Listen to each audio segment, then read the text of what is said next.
अस्सलाम वालेकुम नाजरीन, प्रोग्राम दूसरा रुख में खुशामदीद। मैं हूं आपका मेज़बान नादिर गुरामानी। नाजरीन, पाकिस्तान तहरीक इंसाफ की जानिब से इस्लामाबाद के डी चौक पर एहतजाज की कॉल दी गई है और इंतज़ामिया की जानिब से पहले ही पाकिस्तान तहरीक इंसाफ को वार्न किया गया है कि आज या ये जो SCO कॉन्फ्रेंस के दौरान एहतजाज की इजाज़त ख़ास तौर पर रेड जोन के अंदर नहीं दी जाएगी। और इस हवाले से PTI को ये मशवरा दिया गया है कि वो फ़िलहाल अपनी जो एहतजाज के हवाले से स्ट्रेटजी है उस स्ट्रेटजी को मौखर करें। हमने देखा कि जो पाकिस्तान तहरीक इंसाफ के बाज़ कारकुनान हैं उनको गिरफ़्तार भी किया गया और अभी जो खबरें आ रही थी कि इमरान खान की बहनें अलीमा खान और उज़मा खान साहिबा को भी हिरासत में लिया गया है। हमने देखा कि कल जो सुप्रीम कोर्ट का फैसला आया उस फैसले के बाद अब हुकूमत के लिए शायद वो कंफर्टेबल हुकूमत नज़र आ रही है कि आइनी तरामीम के हवाले से वो कुछ जो दीगर अराकीन हैं उनकी हिमायत हासिल करने में कामयाब हो जाएं, क्योंकि हुकूमत ने मौलाना फजल रहमान को मनाने की कोशिशें की, लेकिन मौलाना फजल रहमान ने बड़ा वाज़ेह तौर पर कहा है कि वो हुकूमत का साथ नहीं देंगे। उन्होंने ये भी कहा है कि जो 18वीं तरमीम थी उस तरमीम पर मुशावरत के लिए हुकूमत और उस वक्त की जो अपोजिशन थी वो 9 माह तक उस पर मुशावरत करते रहे। तो अब जो मौजूदा आइनी तरामीम के हवाले से बात की जा रही है, मौलाना फजल रहमान साहब के मुताबिक हुकूमत इस मामले में जल्दबाजी कर रही है। दूसरा एक सवाल उठ रहा है कि आर्टिकल 63A से मुतल्लिक जो हालिया फैसला है उस फैसले की तो ख़ुद पाकिस्तान पीपल्स पार्टी और मुस्लिम लीग नून माजी में मुखालफत भी करती रही है। आपने देखा कि सेनेट इलेक्शन में उस वक्त मुस्लिम लीग नून और पीपल्स पार्टी के नंबर मुकम्मल थे, लेकिन उसके बावजूद वो अपने उम्मीदवार को कामयाब नहीं करवा सके थे। फिर बहरामन तंगी ने जब पार्टी पॉलिसी की खिलाफ वर्जी करते हुए एक करारदाद के हवाले से उन पर यह इल्ज़ाम लगाया गया कि उन्होंने हिमायत की है, तो पीपल्स पार्टी ने उनसे वजाहत भी तलब की थी। तो अब जो आर्टिकल 63A के हवाले से मामला सामने आ रहा है उस पर मुस्लिम लीग नून और पीपल्स पार्टी का क्या स्टांस होगा उस पर भी हम बात करेंगे। लेकिन जो एहतजाज के हवाले से हुकूमत की जानिब से ये दावा किया जा रहा है, जो PTI के ऊपर ये तनकीद की जा रही है कि हर एहतजाज के दौरान खैबर पख्तूनख्वा की जो सूबाई हुकूमत है उसके वसाइल भी इस्तेमाल होते हैं। अब अगर हम देखें तो पहले भी 2 मरतबा जो एहतजाज हुए, जो जलसा हुआ, उसमें वज़ीर आला खैबर पख्तूनख्वा जो हैं वो वक्त पर नहीं पहुंच सके थे। अब PTI की स्ट्रेटजी है क्या वो SCO कॉन्फ्रेंस के दौरान अपनी एहतजाज से मुतल्लिक हिकमत अमली मौखर करने के लिए तैयार हैं या नहीं, और क्या डी चौक पर एहतजाज के हवाले से भी कोई टाइम फ्रेम है या ये टाइम फ्रेम जो है वो उसमें इजाफा भी हो सकता है। हम इसी मामले पर बात करते हैं। बैरिस्टर सैफ साहब ने हमें ज्वाइन किया है। सैफ साहब बहुत शुक्रिया। हमने देखा कि पहले भी जो एहतजाज हुए उसमें आपके बड़े अहम जो बयानात थे वो भी आ रहे थे, लेकिन आज के एहतजाज के हवाले से बताइएगा कि आपकी कॉल बरकरार है या मजीद क्या डिटेल्स हैं इस हवाले से?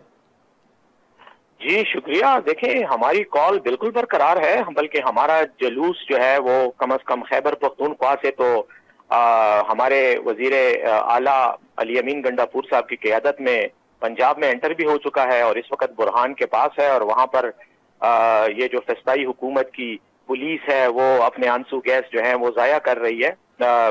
सैकड़ों की हजारों की तादाद में शेल जो है वो बरसाए जा रहे हैं, लेकिन इंशाअल्लाह हम पहुंचेंगे। इनके कंटेनरों का भी एक पहाड़ जो है वो सड़क मोटरवे पे जगह जगह पर इन्होंने बनाए हुए हैं। मोटरवे खोद दी है, अरबों रुपए की लागत से इस कौम के पैसों से मोटरवे बनाई गई, वो इन्होंने एक्सकेवेटर के जरिए खोद कर उसमें बाकायदा खंदकें जो हैं वो खोद दी हैं ताकि हम पहुंच ना सके। लेकिन इन्हें बहुत बड़ी गलतफहमी है। इंशाल्लाह हमारा प्लान जैसे जैसे अनफोल्ड होता जाएगा इनको पता चलता जाएगा कि इनके ये सारे हथकंडे पहले से ही हमने मद्देनजर रखते हुए अपना प्लान किया हुआ था।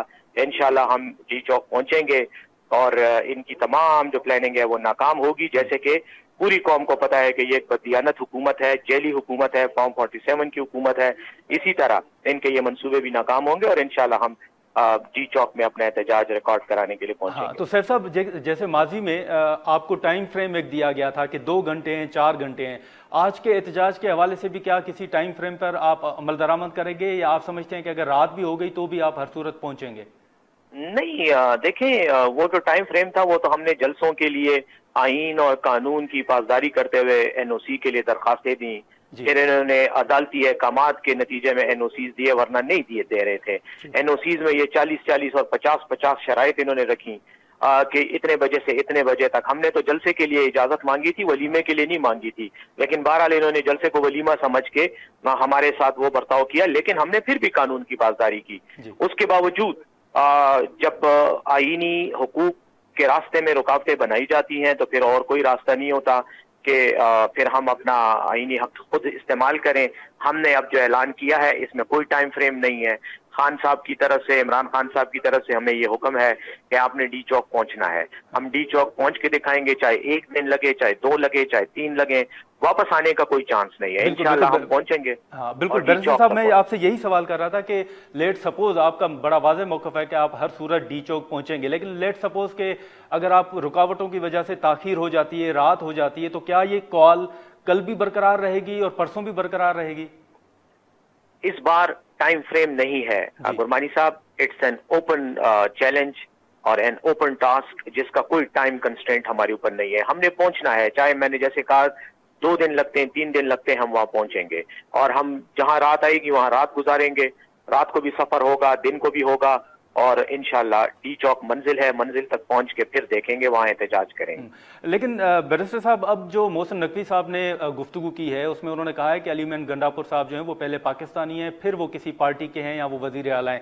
تو کیا اس حوالے سے کوئی حکومت نے باضابطہ کوئی رابطہ بھی کیا ہے وزیر اعلیٰ صاحب سے؟ کوئی رابطہ کسی کے ساتھ نہیں ہے. حکومت نے کوئی رابطہ نہیں کیا اور حکومت کے رابطے کی کوئی حیثیت نہیں ہے، اس لیے کہ ہم اس حکومت کو آئینی حکومت ہی نہیں مانتے.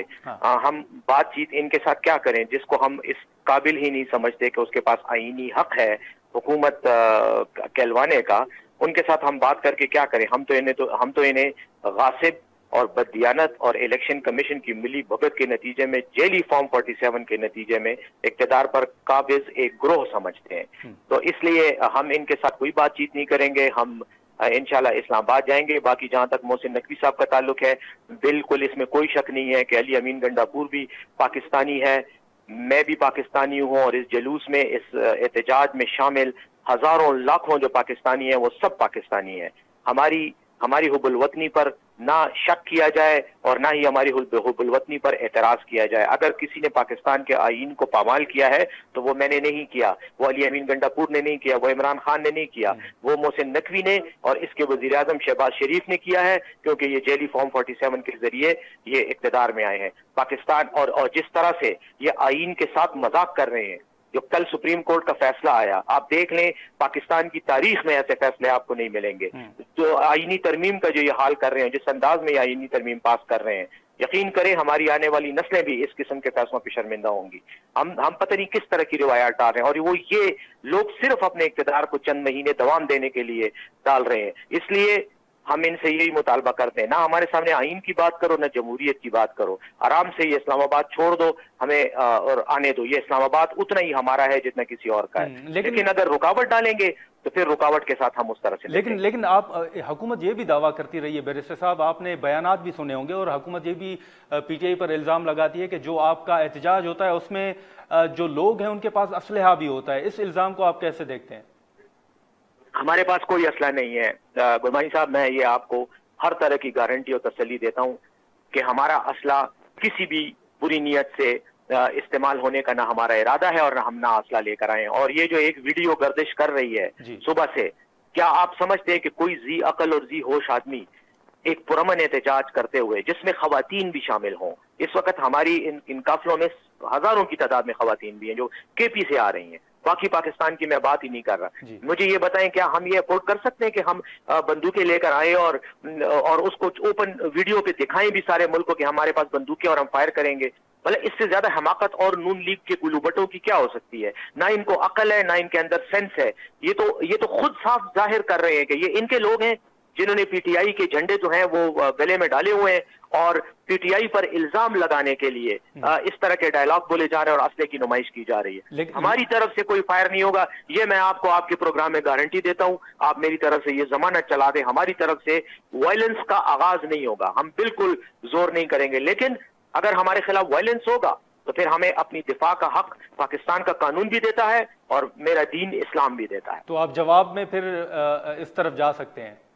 میں گاندھی کا پیروکار نہیں ہوں جو ہاتھ جوڑ کر رام رام کرے ظلم کرنے والے کے خلاف. میں محمد رسول اللہ کا پیروکار ہوں جس نے کہا ہے کہ جو تم پہ حملہ کرے دفاع میں ताकत इस्तेमाल करो। सर ठीक है, बैरिस्टर साहब दो चार मुख्तसर सवालात होंगे। एक तो अब एससीओ जो कॉन्फ्रेंस होने जा रही है आज, ये भी खबरें सामने आ रही हैं कि भारत के जो वजीर खारजा हैं वो भी शिरकत करेंगे। अब इस दौरान, कॉन्फ्रेंस के दौरान भी अगर आप समझते हैं कि पीटीआई की जो अपनी एहतजाज के हवाले से स्ट्रेटजी है वो बरकरार रहेगी या इन दिनों में आप एहतजाज से गुरेज करेंगे? एससीओ के इजलास में आने वाले तमाम गैर मुल्की वफूद मंदूबीन को हमारे एहतजाजी मुजाहिरीन की तरफ से वेलकम है, खुश आमदेद है। हमें उन्हें पाकिस्तान की सरजमीन पर वेलकम करते हैं। साथ ही हम उनको ये भी बताते हैं कि ये जिन चोरों के साथ तुम मुज़ाकरात कर रहे हो इनकी क्रेडिबिलिटी कोई नहीं है, लेकिन फिर भी तुम पाकिस्तान आ रहे हो, तुम हमारे मोअज़्ज़ज़ मेहमान हो। जयशंकर साहब जरूर आए, हिंदुस्तान से, भारत से आए, हम उन्हें वेलकम करते हैं, हम उनको खुश आमदेद कहते हैं और हम उनको ये कहते हैं कि आप भी आए, हमारे एहतजाज में शरीक हों और आइन के लिए और पाकिस्तान को एक मजबूत रियासत बनाने के लिए हमारे साथ इस एहतजाज में शामिल हो जाएं। क्योंकि अगर पाकिस्तान मजबूत होगा और पाकिस्तान अपने पैरों पे खड़ा होगा तो शायद हिंदुस्तान के साथ हमारे ताल्लुकात भी अच्छे रहें और शायद इस खित्ते में अमन नहीं। भी तो कायम आप हो। भारत के वजीर खारजा को दावा दे रहे हैं सर? वो आ रहे हैं ना, आपने उनका कहा कि वो आ रहे हैं तो आप एहतजाज ना करें, तो हम उनको कह रहे हैं कि आप आ जाओ हमारे एहतजाज में हमारे साथ, हम आपको वहां वेलकम कर रहे हैं। आपको वेलकम करेंगे, आपको चाय भी पिलाएंगे, आपको पाकिस्तानी सौगात तोहफे में भी देंगे और हमारे साथ यकजहती का इजहार कर लो। मैं तो उसको ये कह रहा हूँ अगर वो आ रहा है पाकिस्तान तो हमारा मेहमान है। कि इन दिनों के ये जो एससीओ कॉन्फ्रेंस के दौरान भी आपकी अपनी जो स्ट्रेटेजी है वो बरकरार रहेगी, एहतजाज इन दिनों में भी हो सकते हैं? गुरमानी साहब, हमारी स्ट्रेटेजी का एससीओ कॉन्फ्रेंस या मलेशिया के वजीर आजम या सदर के साथ कोई ताल्लुक नहीं है। लोग आते रहते हैं मुल्कों में यार, मुल्क का निजाम चलता रहता है और ये मुजाहिरे भी होते हैं। इन मुजाहिरों का इस एससीओ कॉन्फ्रेंस के साथ कोई ताल्लुक ही नहीं है। नाज़रीन, यहाँ पर एक शॉर्ट ब्रेक लेते हैं और ब्रेक के बाद बैरिस्टर सैफ साहब हमारे साथ ही हैं, उनसे हम मजीद गुफ्तगू करते हैं।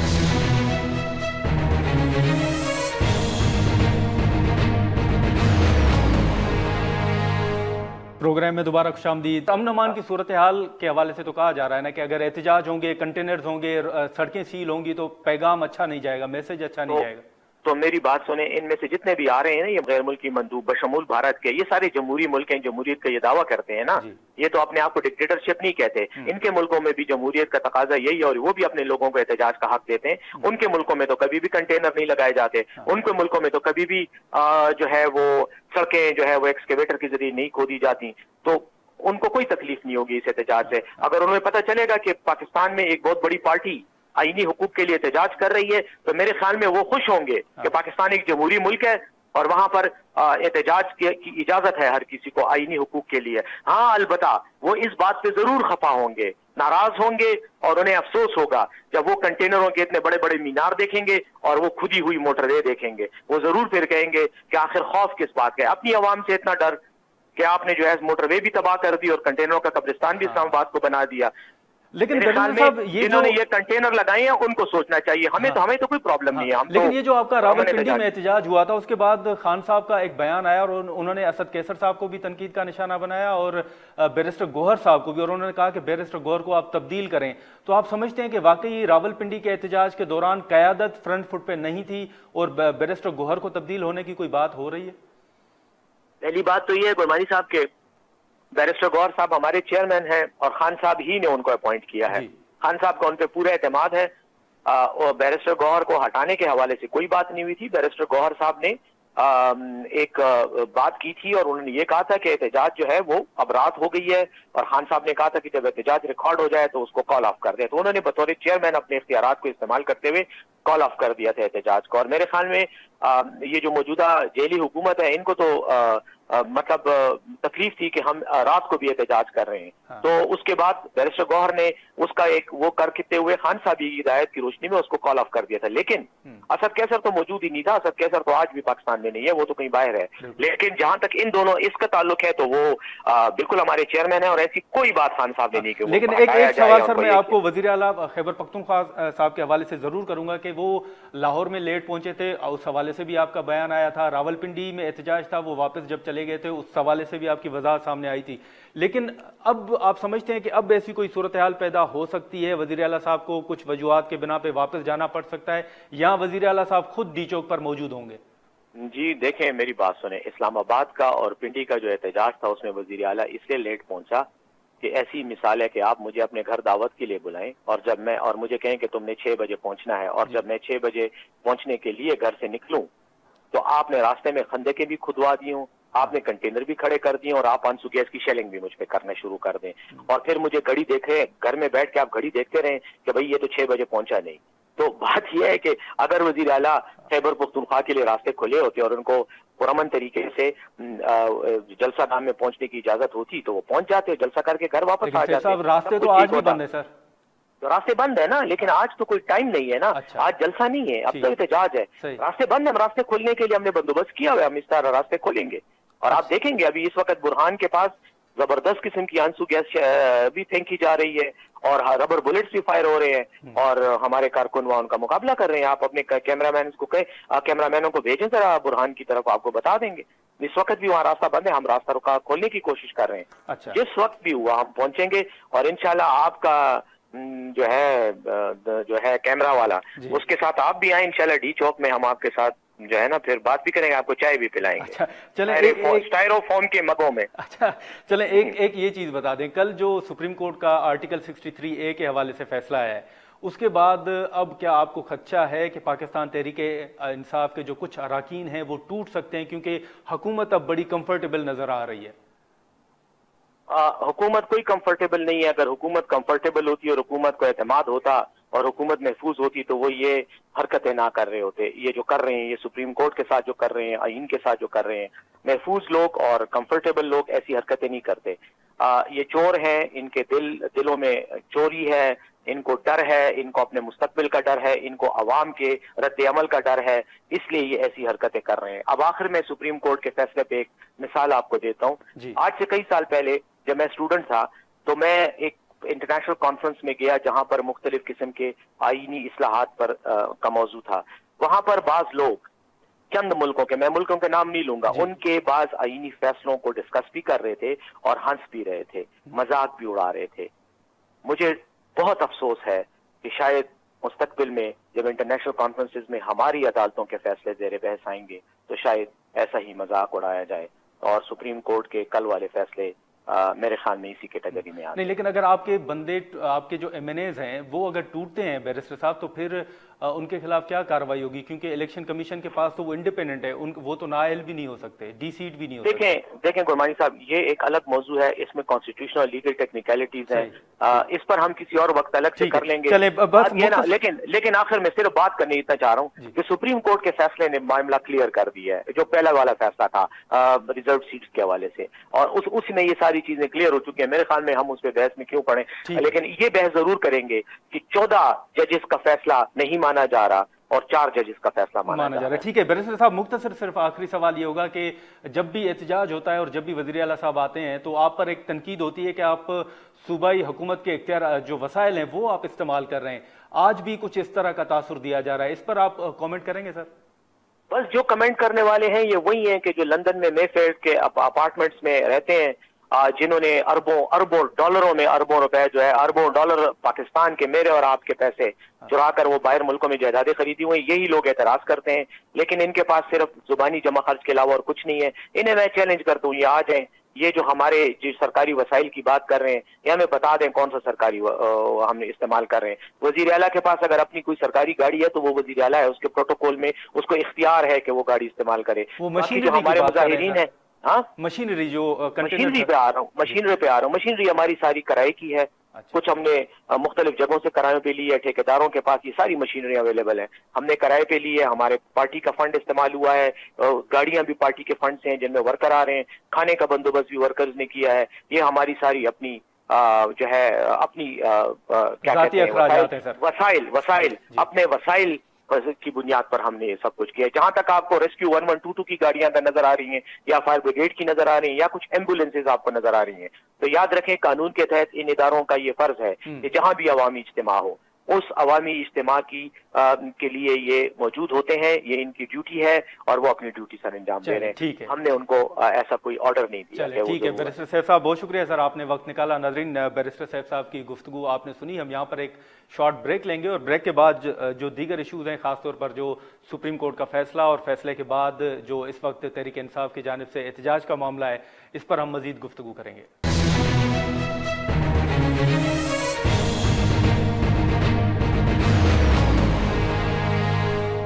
प्रोग्राम में दोबारा खुशामदीद।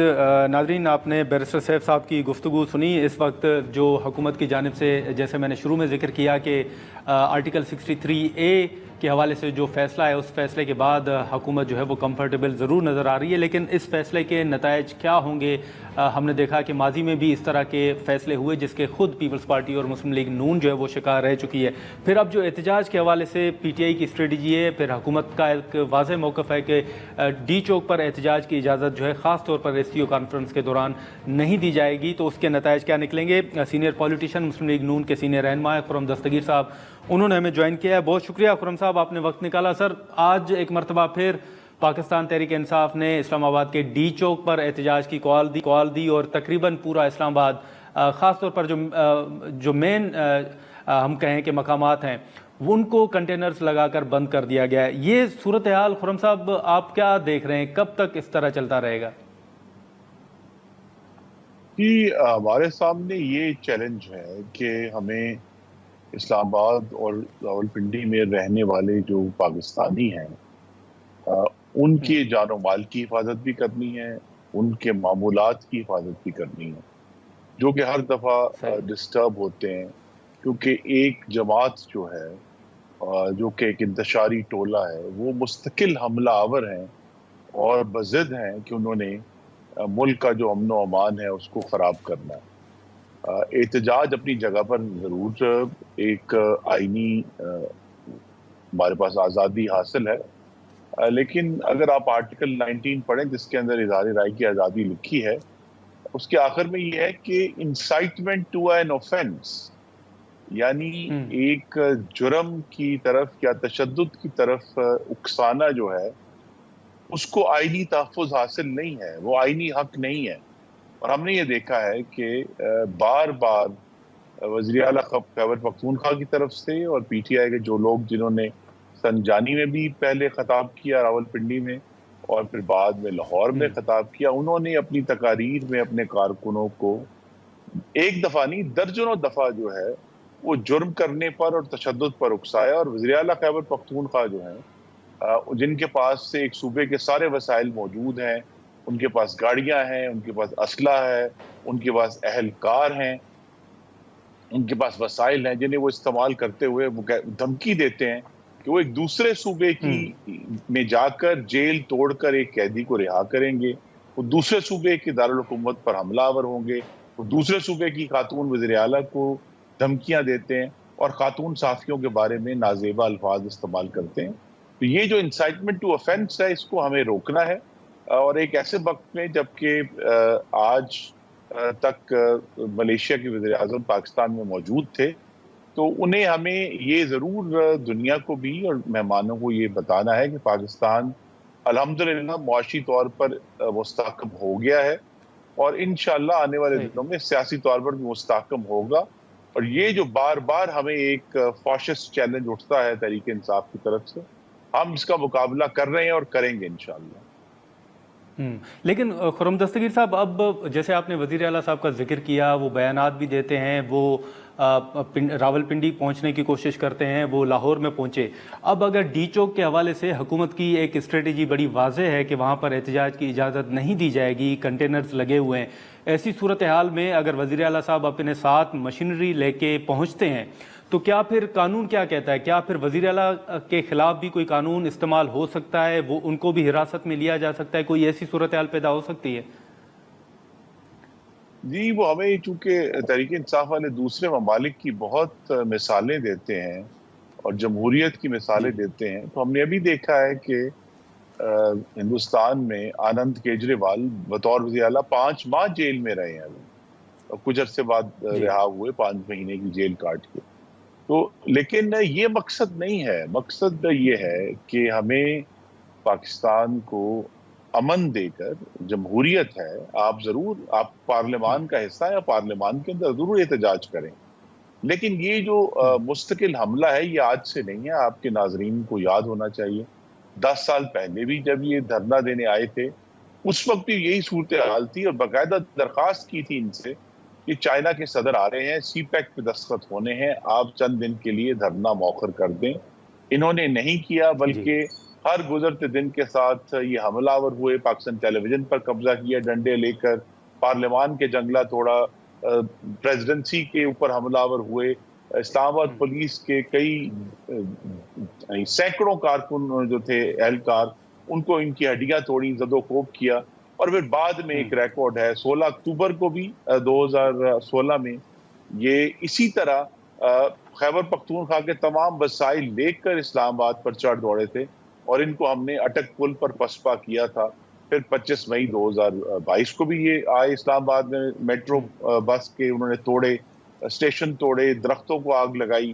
اور پھر 9 مئی تو اب خیر تاریخ کا حصہ بن گیا، کس طرح ملک کے تمام حصوں میں انہوں نے سرکاری املاک کو آگ لگائی اور شہیدوں کی یادگاروں کی بے حرمتی کی، اور کس طرح انہوں نے جو ہے وہ جانوروں کو آگ لگائی.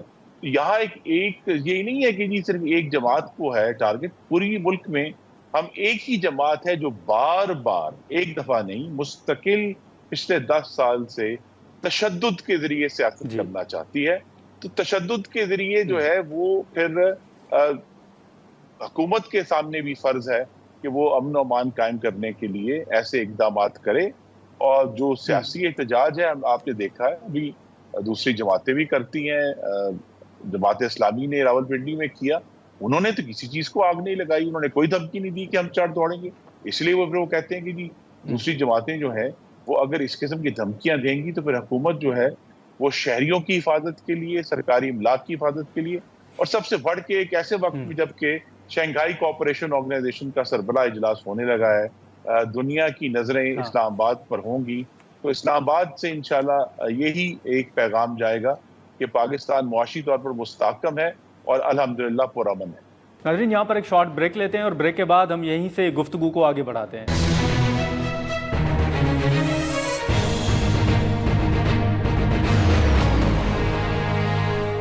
پروگرام میں دوبارہ خوش آمدید. خرم دستگیر صاحب، آپ سے پہلے بیرسٹر سیف صاحب سے ہماری گفتگو ہو رہی تھی اور انہوں نے تو بھارتی وزیر خارجہ کو اپنے احتجاج میں شرکت کی دعوت بھی دی اور انہوں نے کہا ہے کہ اگر وہ پاکستان آ رہے ہیں تو ہم ان کو دعوت دیں گے کہ وہ پی ٹی آئی کے احتجاج میں شرکت کریں. جی تو پھر دیکھیے نا، میں تو اللہ تعالیٰ کے حضور سجدہ ہی کر سکتا ہوں کہ وہ سب کو بے نقاب کرنے والا ہے کہ اگر ایسی جماعت جو ہے جس کے سربراہ پہلے جو ہیں وہ اپنے ایک سابق رشتے کے مطابق جو ہیں وہ ایسے لوگوں کی لندن میں حمایت کر چکے ہیں جو آج کل اسرائیل کے حق میں ہر روز ٹویٹ کرتے ہیں، یہ پبلک ڈاکیومنٹ ہے جو ہمارے سامنے ہے. اسی طرح اگر وہ ہندوستان سے مدد مانگ رہے ہیں اپنے احتجاج کے لیے، پھر قوم پر واضح ہونا چاہیے کہ کون سی جماعتیں ہیں جو اس ملک کی بہتری اور استحکام کے لیے کام کر رہی ہیں اور کون جو ہیں اس ملک کے دشمنوں تک جانے کے لیے تیار ہے اپنے سیاسی مقاصد حاصل کرنے کے لیے. لیکن خرم دستگیر صاحب، اس وقت جو آئینی ترامیم ہیں وہ بڑی زیر بحث ہیں. آپ سمجھتے ہیں، مولانا صاحب بھی کہہ رہے ہیں کہ جب آپ نے 18ویں ترمیم کی، آئینی ترمیم کی، تو اس وقت 9 ماہ تک مشاورت جاری رہی، تو اب جلد بازی کیوں ہے؟ یہ مولانا صاحب کہہ رہے ہیں. آپ سمجھتے ہیں کہ واقعی اس وقت آئینی ترامیم جو ہیں وہ وقت کی ضرورت ہے اور دیکھ رہے ہیں کہ اس میں کوئی جلد بازی ہو رہی ہے؟ جی نہیں، آپ جیسے جو سیاست کے بالغ نظر مشاہدہ کرنے والے لوگ ہیں، آپ کو معلوم ہے کہ بہت کم ہوتا ہے کہ سیاسی جماعتوں میں اور حکومتوں میں ایک وقت ایسا ہے جب ایک کسی معاملے پر جو عمومی رائے ہے وہ ایک جگہ پر اکٹھی ہو جائے. عام طور پہ رائے مختلف ہوتی ہے اور اس کے اوپر بحث ہو رہی ہوتی ہے. اب جبکہ اس آئینی ترمیم کے معاملے میں آپ کو معلوم ہے کہ نہ صرف مسلم لیگ نون بلکہ پیپلز پارٹی کے سربراہ بلاول زرداری صاحب، انہوں نے اس کا بیڑا اٹھایا ہے، اس کو وہ لیڈ کر رہے ہیں جو کانسٹیٹیوشنل کورٹ ہے. تو اب جب سیاسی جماعتوں میں بہت مشکل سے ایسے کنسنسس پیدا ہوتے ہیں، جب ایسا کنسنسس پیدا ہو اس پر عمل درآمد کر لینا چاہیے. اور جو اگر یہ کام درست ہے، جس طرح 18 سال سے ہم چارٹر آف ڈیموکریسی کے بعد اس کانسٹیٹیوشنل کورٹ جو ہے اس کی کوشش جاری ہے. ایک پہلے کوشش کی گئی 2010 میں، 14 سال پہلے، اب دوبارہ اس کی کوشش ہو رہی ہے. تو لہٰذا یہ جو سارے کام ہیں ان میں ہمیں یہ بھی ذہن میں رکھنا ہے کہ آئین ایک منجمد جو ہے وہ دستاویز نہیں ہے، وہ ایک زندہ دستاویز ہے. اور 14 سال کے بعد جو پچھلی آئینی ترمیم بڑی ہوئی تھی، جو بھی حاکمیت کے سبق ہیں مختلف اداروں کے بارے میں، اس کا نچوڑ جو ہے اس آئینی ترمیم میں آپ کو نظر آئے گا. लेकिन खुर्रम दस्तगीर साहब, आपने इत्तफाक राय की बात की। इत्तफाक राय तो कुछ जमातों के अंदर है, लेकिन अगर हम नंबर गेम की बात करें तो वो अक्सरियत तो पीपल्स पार्टी या मुस्लिम लीग नून के पास नहीं है। अब आर्टिकल 63A के हवाले से जो सुप्रीम कोर्ट का फैसला है, आप क्या देख रहे हैं, या इससे क्या अखज़ किया जाए कि जो PTI के अरकान हैं वो एक मरतबा फिर मुनहरिफ होंगे, वो वफादारियाँ तब्दील करेंगे, क्या हुकूमत उनके वोट लेगी? सर जी, मैं तो इसके बारे में कोई क़यास राय नहीं कर सकता, लेकिन मैं ये बता दूं आपके नाज़रीन के लिए, 63A कोई किसी अदालत के हुक्म पर दाखिल नहीं किया गया था आइन में। ये 1997 में मुस्लिम लीग नून की हुकूमत में आइन में तरमीम करके जुलाई 1997 में 63A आइन का हिस्सा बनाया गया, जिसमें हॉर्स ट्रेडिंग और फ्लोर क्रॉसिंग को की जो है हौसला शिकनी के लिए ये इसमें डाला गया था। और ये लिहाजा ये सियासी जमातों का उस वक्त भी कंसेंसस था कि हमें हॉर्स ट्रेडिंग को रोकना है, तो 63A को डाला गया। फिर 18वीं आईनी तरमीम में 2010 में इसको दोबारा इसमें कुछ तब्दीली करके सब्स्टिट्यूट किया गया। तो ये सियासी जमातों का हमेशा से इनिशिएटिव रहा है, ये अदालत का इनिशिएटिव नहीं है। अदालत ने अपने फैसले में 2022 में 2 दफा अपना फैसला किया, एक दफा एक फैसला उल्ट कर, और उस वक्त ये हमें वाज़े होना चाहिए कि सुप्रीम कोर्ट का जो फैसला था 63A के बारे में, वो मुस्लिम लीग नून को नुकसान पहुंचाने के लिए और PTI को फायदा पहुंचाने के लिए था, जिसके नतीजे में जो उस वक्त मुस्लिम लीग नून की हुकूमत थी पंजाब में, वो उल्ट दी गई और उसकी जगह दोबारा PTI की हुकूमत बनी। तो एक आइन से तजावज़ का फैसला, एक सरीहन सियासी फैसला, कोर्ट ने कल जो है वो एक काला धब्बा धो दिया है, और 63A जो है वो अपनी असली हालत में बहाल है, जिसमें ये ज़रूर है, और आज भी वो जो सज़ा है कि अगर आप ऐसा वोट डालेंगे तो आपको पार्लियामान से डिस्क्वालीफाई किया जा सकता है, वो अपनी जगह पर कायम है। जी। लेकिन सर, PTI के बाज़ अरकान तो अभी भी इलेक्शन कमीशन ने ये तस्लीम नहीं किया कि वो पाकिस्तान तहरीक इंसाफ के हैं, या किसी भी जमात से PTI से हट के अगर हम बात करें जिनका इलेक्शन कमीशन में कोई रिकॉर्ड नहीं है या इंडिपेंडेंट है, तो उन पे तो सर ये डिस्क्वालिफिकेशन का क्लास जो है वो लागू नहीं होगा। तो आपका तजर्बा और तजिया जानने की कोशिश करूंगा कि इस 63A से मुतलिक जो सुप्रीम कोर्ट का फैसला है, आप नहीं समझते कि ये हॉर्स ट्रेडिंग की एक राह हमवार करेगा? जी, हम सब की कोशिश और ख्वाहिश यही है कि हॉर्स ट्रेडिंग जो है वो ना हो, लेकिन खुद PTI अपने दौर में, आपको मालूम है, अब तो कल से मुख्तलिफ जो फरमुदात हैं वो भी सब दोबारा यादाश्त के लिए डाले गए हैं। किस तरह उस वक्त उनकी कोशिश थी कि 5 MNA मैं खरीद लूंगा, और किस तरह जो है सेनेट के मौके पर एक दफ़ा नहीं बार बार खरीदो फरोख्त हुई है। तो लिहाजा ये कोशिश है, ये जारी रहेगी, और ये उस वक्त तक जारी रहेगी जब तक मुख्तलिफ जमातों के अंदर जो है वो डिसिप्लिन कायम नहीं होता। तो लिहाजा ये जो हॉर्स ट्रेडिंग का जो लफ्ज़ है, ये कोई सुप्रीम कोर्ट इसको मैंडेट नहीं कर सकता। हम सब इसको नापसंदीदा समझते हैं, इसकी हौसला शिकनी करेंगे, लेकिन ये सुप्रीम कोर्ट ऑफ पाकिस्तान का काम नहीं है कि वो अरकान पार्लियामान को वोट डालने के हक से महरूम कर दे। उनका एक बुनियादी हक है, और उनको अच्छी तरह मालूम है कि अगर वो उस हक का इस्तेमाल करते हैं तो उसके कॉन्सिक्वेंसेस क्या हो सकते हैं, लेकिन सुप्रीम कोर्ट किसी रुकने पार्लियामान से उसका वोट देने का हक नहीं छीन सकते। बहुत शुक्रिया खुर्रम दस्तगीर साहब, आपने वक्त निकाला। नाज़रीन, खुर्रम दस्तगीर साहब की गुफ्तगू आपने सुनी, और बड़ा वाज़ेह उनका मौक़िफ़ था, ख़ास तौर पर जो सुप्रीम कोर्ट की आर्टिकल 63A के हवाले से फ़ैसला है, और उस फैसले के बाद उन्होंने ख़ुद जो सेनेट के इलेक्शन हैं और माजी में जो अरकान वफ़ादारियाँ तब्दील करते रहे उसका भी उन्होंने ज़िक्र किया। अब देखना ये होगा कि जैसे पाकिस्तान तहरीक इंसाफ की जानिब से ये ऐलान किया गया है कि D चौक तक पहुँचने तक जो एहतजाज के हवाले से हिकमत अमली है वो जारी रहेगी, और शायद बैरिस्टर सैफ साहब के मुताबिक SCO कॉन्फ्रेंस के दौरान भी उनकी स्ट्रेटजी में कोई तब्दीली नहीं आएगी। तो उसके बाद हम ये देखेंगे कि हुकूमत की काउंटर स्ट्रेटजी जो है वो क्या सामने आती है। आज के प्रोग्राम में इतना ही, इजाज़त दीजिए, अल्लाह हाफ़िज़।